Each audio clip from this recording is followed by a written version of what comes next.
Hello दोस्तों, beat the competition channel पर आपका स्वागत है। आज हम फ्रेंड्स थॉमस होब्स के बारे में पढ़ेंगे, जो एक अंग्रेज दार्शनिक हैं, जिनका जो टाइम पीरियड रहा वो 1588 से 1689 तक रहा।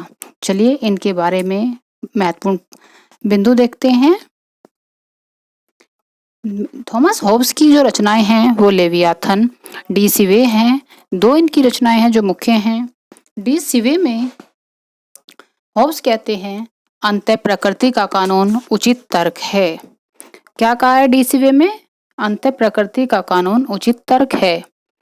नेक्स्ट पॉइंट है व्यक्तियों में, होब्स का कथन है व्यक्तियों में आत्म परीक्षण की मूल प्रवृत्ति होती है। इसके द्वारा व्यक्ति समझौता करके निरंकुश सत्ता की स्थापना करता है।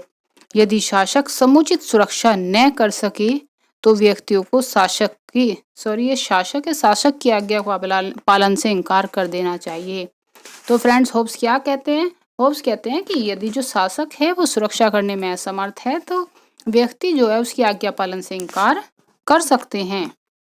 नेक्स्ट पॉइंट देते हैं, यही उसके दर्शन का जो व्यक्तिवादी तत्व है, वह व्यक्तिवाद का जो समर्थक था वो किस पॉइंट से था कि व्यक्ति जो है शासक की आज्ञा पालन से भी इनकार कर सकते हैं यदि वह जो शासक है उनकी सुरक्षा न कर सके। नेक्स्ट पॉइंट की ओर चलते हैं। होब्स ने कहा तलवार के बिना प्रसंविदा, फ्रेंड से मिसप्रिंट है, प्रसंविदा मात्र शब्द है। तो ये होब्स की कोटेशन है, काफी इंपॉर्टेंट है, तो काफी बार पूछी गई है, तो ध्यान रखेंगे कि ये किसका कथन है? तलवार के बिना प्रसंविदा मात्र शब्द है, होब्स का कथन है। नेक्स्ट पॉइंट देते हैं, शासन या संप्रभु समझौते का पक्ष नहीं है, इसी कारण समझौते की शर्त शासक पर लागू नहीं होती। तो होब्स जो है वह शासक या संप्रभु को जो समझौते का पक्ष नहीं मानते।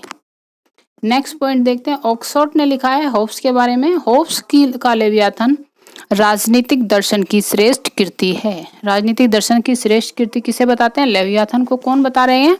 ऑक्सफोर्ड बता रहे हैं। नेक्स्ट देखते हैं, होब्स की संप्रभुता असीम, अविभाज्य, अनियंत्रित व निरंकुश थी। नेक्स्ट पॉइंट, आत्मरक्षा व्यक्ति का मूल अधिकार है। ये सब होब्स के पॉइंट है कि आत्मरक्षा व्यक्ति का मूल अधिकार है। किसने कहा? होब्स की संप्रभुता कैसी थी? असीम, अविभाज्य, अनियंत्रित व निरंकुश थी। होब्स ने कहा नागरिक की सर्वाधिक स्वतंत्रता कानून के चुप रहने से है, कि कानून अगर चुप है तो नागरिक स्वतंत्र है, तो ये कानून का कम से कम हस्तक्षेप मानते हैं।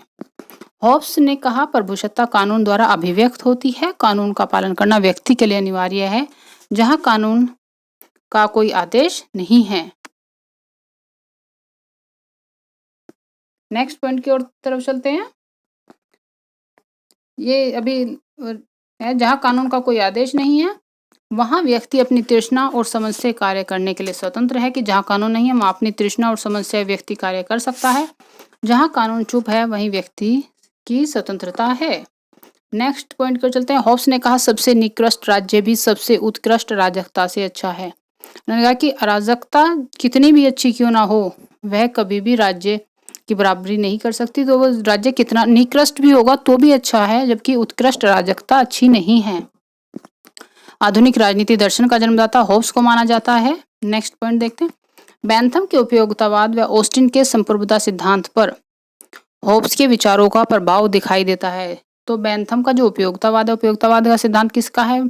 बैंथम का है। और ऑस्टिन का जो संप्रभुता सिद्धांत है उस पर भी होब्स के विचारों का प्रभाव दिखाई देता है। होब्स गैलीलियो, केपलर, डेकार्ट से प्रभावित थे। तो किससे प्रभावित हैं होब्स? गैलीलियो, केपलर और डेकार्ट।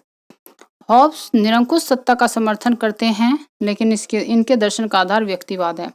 ये निरंकुश सत्ता को तो समर्थन कर रहे हैं, लेकिन ये साथ के साथ व्यक्ति को भी अधिकार दे रहे हैं कि वह कानून से स्वतंत्र है। कानून अगर जहाँ चुप रहता है वहीं व्यक्ति स्वतंत्र है, तो इस तरह व्यक्तिवाद को भी बढ़ावा देते हैं। राजनीतिक दर्शन का जनक फ्रेंड्स प्लेटो को कहा जाता है। ये कुछ महत्वपूर्ण पॉइंट हैं। राजनीति विज्ञान का जनक अरस्तु को माना जाता है। आधुनिक राजनीति विज्ञान का जनक मैकियावेली है। आधुनिक राजदर्शन का जन्मदाता होब्स है। तो फ्रेंड्स ये था थॉमस होब्स के बारे में कंप्लीट।